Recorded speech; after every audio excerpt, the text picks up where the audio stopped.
우리 시간 같이 기도 드리시면서 2021년 11월 7일 예배 드리도록 하시겠습니다. 다 같이 기도하겠습니다. 사랑이 많으신 하나님 아버지 감사합니다. 지나간 일주일 동안도 저희들 보호해 주시고 오늘 주일을 맞이하여 온 식구가 함께 모여 주님 앞에 경배와 찬양 예배를 드릴 수 있게 해주심을 감사와 영광을 드립니다. 아직도 힘들어하고 어려워하는 식구들이 있습니다. 어디에서 무엇을 하든 하나님의 백성들 하나님께서 지켜주시옵소서.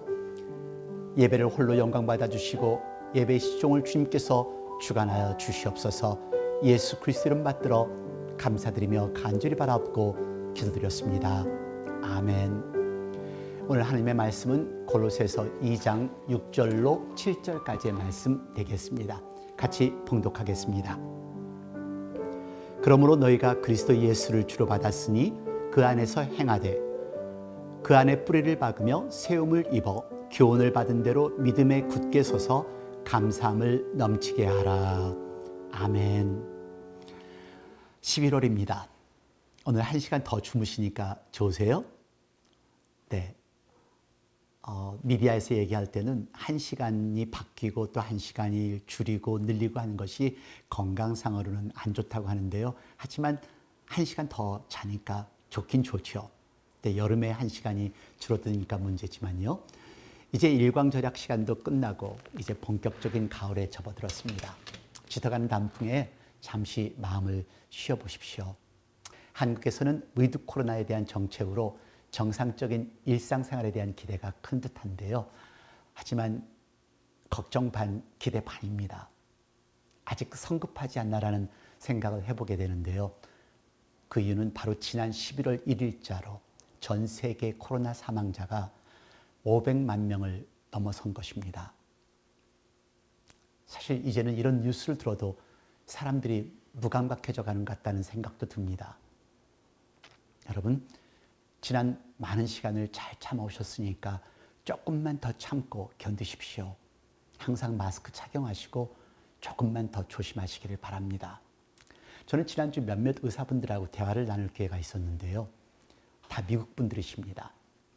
추수감사절 이야기가 나와서 그중 한 분이 저의 근황을 묻길래 500만 명의 사망자가 난 이런 상황에서 어떻게 감사절 설교를 준비해야 하나라는 그런 고민을 하고 있다고 대답을 했습니다. 근데 그분의 대답 때문에 정말로 제가 도전을 받았습니다. 그분이 평신도세요. 네, 저는 목회자고요. 근데 그분이 하시는 말씀이 5천만 명이 안 된 것을 감사해야지요. 그래도 과학과 의학이 발달해서 이 정도로 끝나가지만 이 결과는 과학 그 이상입니다. 하나님의 은혜입니다. 라는 것입니다. Aren't you grateful for that number? It's not 50 millions. Of course, it's a science and medical technology, but it's more than science. It's God's grace. 와우. 그러면서 설명하시기를 스페인 독감 때 비해서 인구 밀도나 감염 정도를 생각한다면 이 숫자는 정말로 작은 숫자라는 것입니다. 제가 부끄러웠습니다. 여러분, 감사하며 산다는 것은 쉽지 않습니다. 우리가 마주하는 무수한 역경이나 고생에 대해서 감사하지 않을 이유는 수백 가지가 넘습니다. 그럼에도 불구하고 감사라는 말씀은 불합리하게 느껴지기도 하죠. 삶의 바닥을 치고 있을 때 정말로 우리는 감사할 수 있을까요? 그리고 이렇게 엄청나게 사람이 죽어가는 팬데믹 상황에서 우리 감사할 수 있을까요? 제가 여러분들에게 감사하세요 하고 여쭤본다면 지금 예배 드리시는 거의 대부분의 분들은 네, 감사합니다 하실 겁니다. 그런데요, 똑같은 질문을 물 한 모금 마시는 것도 힘든 분에게, 불치의 병으로 고통받는 이에게, 산다는 하루하루 자체가 버거운 사람에게, 그리고 사랑하는 이와 사별한 가족들에게 감사하세요 하고 묻는다면 어떤 반응을 보일까요? 제가 분명히 욕을 먹거나 뺨을 맞을지도 모르죠. 하지만 여러분, 오늘 이 두 분의 간증을 들어보시기를 바랍니다.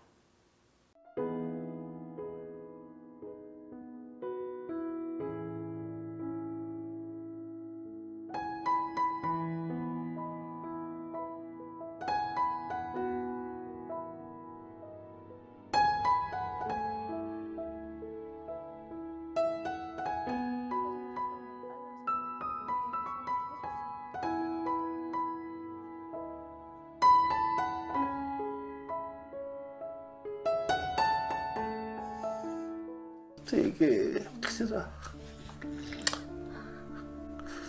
네. 아니 수술이 안 된다 그러더라고요. 너무 퍼져 있어서.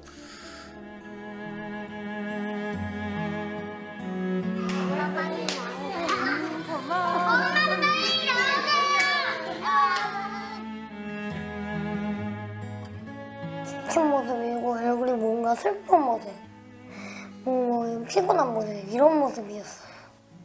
엄마 괜찮냐고 물어봐요 일단은. 그런 다음에 괜찮다 그러면 걱정을 안 하고 신경을 안 쓰거든요. 근데 이제 계속 이제 마음에 걱정이 되는 거예요. 신경이 안 써도. 그러니까 그냥 엄마를 돌 생각을 많이 자주 해요. 내 식탁에 둘러앉은 자식들은 어린 감람나무 같으리로다. 저는 평생의 예루살렘의 번영을 보며 내 자식의 자식을 볼지어다. 제가 자식들만 키워놓고 가게 해주세요. 하도 우니까 이걸 보여주시면서 네 자식들의 자식을 볼지어다. 그러니까 걱정하지 말라고 꼭 다독여 주시는 것 같았어요.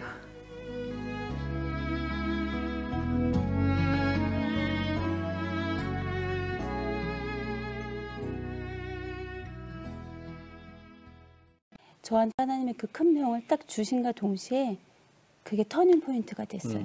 믿음 생활을 어떻게 해야 되는지, 하나님을 어떻게 섬겨야 되는지, 하나님을 어떻게 정말 무서워해야 되는지까지 이렇게 시간이 갈수록 알게 하시는데 이제 제가 걸음마 믿음을 하는 거예요. 제대로. 그래서 젊은 저희 이 부부에게 이 시간을 허락해 주셨다는 거는 너무 감사하고, 그리고 저희가 굶는 게 아니잖아요.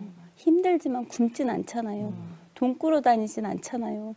그것만으로도 너무 감사한 거예요.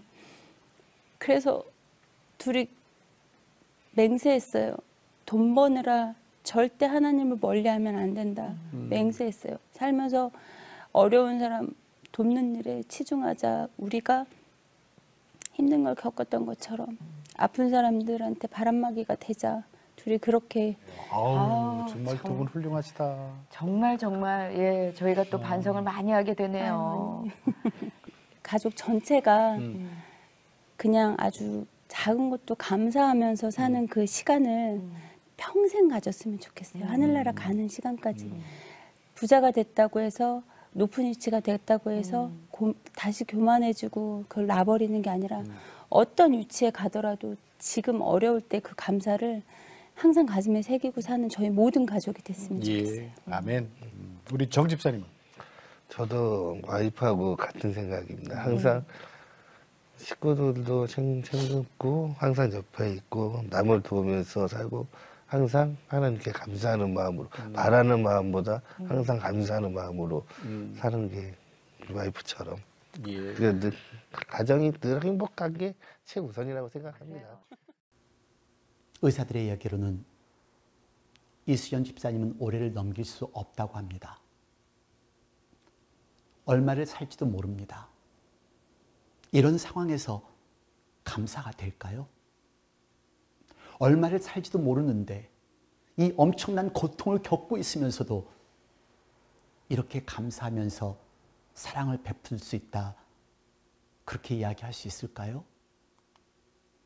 이분들의 감사는 우리가 말하는 감사할 만해서 감사하는 것과는 거리가 멉니다. 성경에서 말하는 감사의 개념 역시도 때로는 불합리하게 느껴집니다. 그럼에도 불구하고 나의 약한 것들에 감사할 수 있는 것은, 그리고 웃을 수 있는 것은 결국 믿음과 관련된 것이라는 것 외에는 설명할 수가 없습니다. 이번 11월 감사의 달을 맞이하면서 정말 감사를 해야 하는가? 어떻게 감사를 해야 하는가? 감사가 주는 능력은 무엇인가? 같이 나눠보도록 하겠습니다. 우리 모두가 잘 알다시피 골로새서는요, 바울 사도가 로마 감옥에서 언제 죽을지 모르는 상황에서 골로새 교인들에게 쓴 편지입니다. 바울은 자기 삶을 예수 그리스도께 드린 이후부터 모든 삶을 예수 그리스도를 위해서 살았습니다. 근데 그의 삶은 순탄치 않았습니다. 그가 가는 곳마다, 전도하는 곳마다 매 맞고 돌에 맞고 배가 파손되고 강도의 위협을 받고 동족에게 협박당하고 배고픔과 헐벗음으로 지냈습니다. 너무너무 어려운 삶을 살았죠. 심지어는 3차 전도여행을 마치고는 로마 감옥에서 투옥됩니다. 예수 그리스도를 위해 산 삶의 대가가 투옥이었던 것입니다. 급기야는 참수형을 당하는 그런 순교를 당합니다. 그런데요, 그럼에도 불구하고 바울은 모두 13편의 서신을 교회와 개인에게 보냈는데요. 바울은 입을 열 때마다 감사하십시오. 감사합니다. 어떻게 그런 상황에서 감사할 수가 있었을까요? 여러분, 오늘 본문 말씀을 보세요. 감사도 그냥 감사가 아닙니다. 너의 삶에 감사함이 넘치게 하라. 2장 7절 말씀입니다. 그 안에 뿌리를 박으며 세움을 입어 교훈을 받은 대로 믿음에 굳게 서서 감사함을 넘치게 하라. 아멘. 여러분, 사도 바울은요, 골로새 교인들에게 말합니다. 너의 삶에 감사함이 넘치게 하라. 그냥 감사가 아니에요. 넘치게 하라. 느껴지세요? 물이 넘쳐흐르는 것처럼, 나야가라 폭포가 흘러내리는 것처럼 그렇게 감사하라고 합니다. 감사하는 삶에 대해서 말할 때 사람들은 흔히 나보다 부족하고 어려운 사람들과 자신을 비교하며 감사의 이유를 찾곤 합니다. 혹은 일상의 소소한 감사할 거리를 주목하자라든지 삶에서 고마운 것들을 인지해보자는 식의 단순하고 긍정적인 의미에서의 감사만을 생각합니다. 하지만 여러분, 성경에서 말하는 감사는 이런 차원의 문제가 아닙니다. 감사가 넘치기 위해 필요한 것은 감사의 내용도 아니고 감사의 이유도 아닙니다. 자, 데살로니가전서 5장 16절 18절 말씀을 보시면요, 항상 기뻐하라, 쉬지 말고 기도하라, 범사에 감사하라, 이는 그리스도 예수 안에서 너희를 향하신 하나님의 뜻이니라. 그리고 빌립보서 4장 6절 말씀입니다. 아무것도 염려하지 말고 오직 모든 일에 기도와 간구로 너의 구할 것을 감사함으로 하나님께 아뢰라. 이런 감사가 삶에 넘치려면요, 올바른 믿음이 있어야 합니다. 믿음에 굳게 서 있을 때 범사에 감사할 수 있고 감사가 넘쳐날 수 있다는 것입니다. 여러분, 감사는요, 믿음의 열매입니다. 하나님에 대한 바른 신뢰, 그 신실함, 성실함, 그 선한심과 인자심에 대한 그 믿음이 바로 서 있을 때 그 삶은 감사할 수 있고, 그 삶은 어떤 환경이라 할지라도, 어떤 조건이라 할지라도 감사를 할 수 있다는 것입니다. 그냥 감사가 아니라 감사가 넘치죠. 주변에 그런 분들 많이 계시잖아요. 어떻게 저렇게 감사하며 살아갈까? 바울은 이 비밀을 골로새 교인들에게 말하고 싶었던 것입니다. 너의 삶에 감사가 넘치도록 해라. 그러기 위해 필요한 것은 믿음에 굳게 선 것이다. 그렇다면 어떤 믿음이요? 예수님으로 인한 구원의 믿음입니다. 아멘. 2장 6절과 7절 말씀 같이 봉독합니다. 그러므로 너희가 그리스도 예수를 주로 받았으니 그 안에서 행하되 그 안에 뿌리를 박으며 세움을 입어 교훈을 받은 대로 믿음에 굳게 서서 감사함을 넘치게 하라. 아멘. 우리 하나님의 은혜 때문에 구원받았습니다. 예수님을 주님으로 영접했기 때문에 우리는 살고 있습니다. 그래서 우리는 천국의 소망이 있습니다. 슬플 때나 고통당할 때나 힘들 때나 어려울 때나 예수님을 주님으로 영접한 그 믿음의 뿌리를 받고 일어서야 한다는 것입니다. 그리고 그 안에서 살라는 것입니다. 예수 그리스도 안에서 살라, 행하라. 이해되세요? 여러분, 예수님의 고통을 한번 상상해 보십시오. 십자가에서 마지막 피 한 방울까지 다 흘리실 때까지 겪으셨던 그 고통, 그 처참한 아픔, 사람의 말로서는 표현할 수 없는 세상의 그 어떤 고통보다도 더 아프고 더 처절하고 아팠을 고통이었을 것입니다. 우리가 겪어야 할 고통이었습니다. 하지만 그 예수님께서, 우리의 예수님께서 그 고통을 겪으셨기에 우리는 그런 고통을 겪지 않아도 예수님만 믿으면 천국이 주어졌으니, 영생이 주어지시니 얼마나 감사합니까? 제 주변에는 정말로 제가 존경스러운 분들이 많습니다. 힘들고 어려운 역경 속에서도 하나님께 감사하시는 분들이지요. 사랑의 어르신들이 정부의 도움을 받으면서도 하나님께 감사하며 11조하고 헌금하시는 것 보면 정말로 머리가 숙여집니다. 특히 투병하시면서 하나님께 감사하시는 분들을 보면 하나님이 살아계시지 않으면 저렇게 할 수 없다라는 확신이 드는데요. 하와이 아델 집사님의 암투병을 보면서 정말로 하나님의 사람이구나라고 생각해 봅니다. 암 수술을 하고 나서 키모테라피 과정 중 부작용으로 인한 배에 물이 차는 복수 과정, 온몸에 두드러기, 시시때때로 찾아오는 진통, 밤잠을 못 자면서 그리고 진통으로 기절까지 합니다. 그러면서도 하나님께 감사를 합니다. 그리고 창문 너머 뇌 곳에서 나오는 그 나비를 바라보면서 하나님께 감사를 하는 그 글을 써서 저에게 보내셨습니다. 가능할까요? 그런 고통과 아픔 속에서도 췌장암과 투병하시는 최종호 집사님은 얼마나 힘드시겠어요? 그런 와중에서도 성가대를 서지 못해서 죄송하시대요. 오히려 저한테 전화하셔서 힘드시지요? 하고 물으세요. 그리고 30여 년을 간 이식 수술을 한 남편 병치를 치르시며 불평 한 번 안 하시며 하나님께 한 번도 예배를 빠뜨리지 않고 드리시는 집사님이 있으십니다. 이런 상황에 어떻게 감사가 나오고 어떻게 찬양이 나올 수 있을까요? 그리고 에릭 집사님 가족을 보십시오. 척추를 손상했어도 이를 악물고 훈련하며 매주 예배 드리고 있잖아요. 앞에서 간증하셨던 이수연 집사님 내처럼 병이, 역경이 진정한 신앙이 되는 전환점이 되는 것도 중요합니다. 하지만 우리가 꼭 어려움을 겪어야만 진정한 신앙이 되는 것은 아닙니다.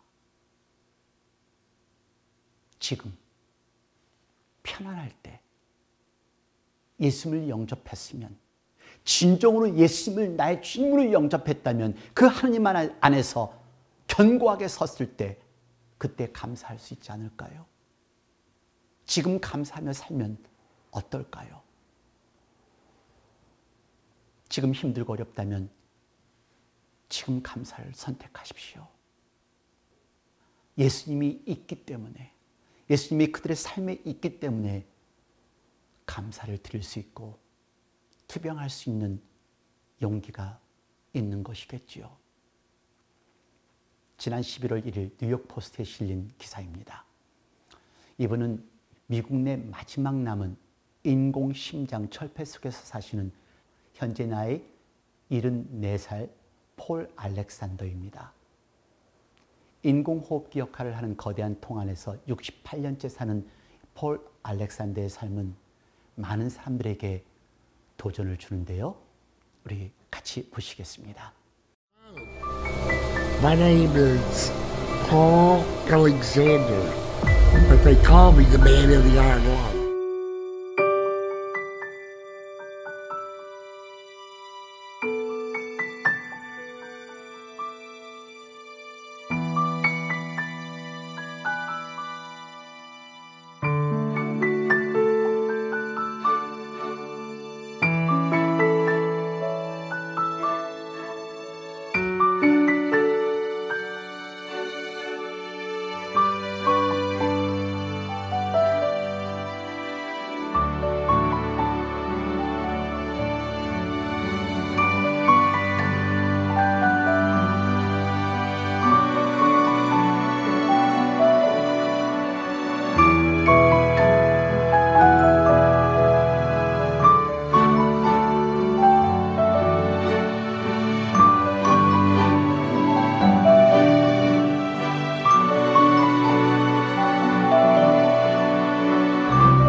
grow.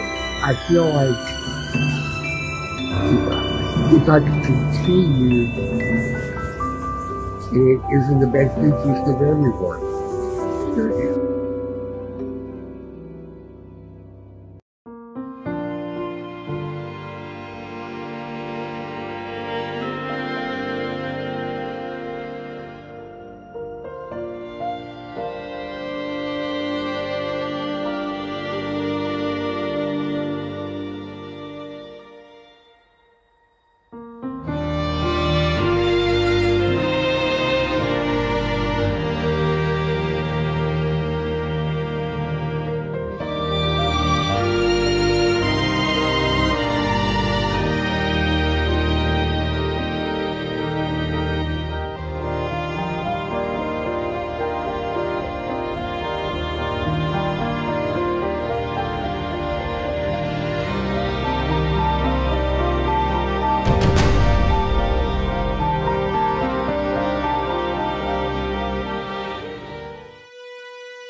힘들어도 이렇게 힘들 수 있을까요?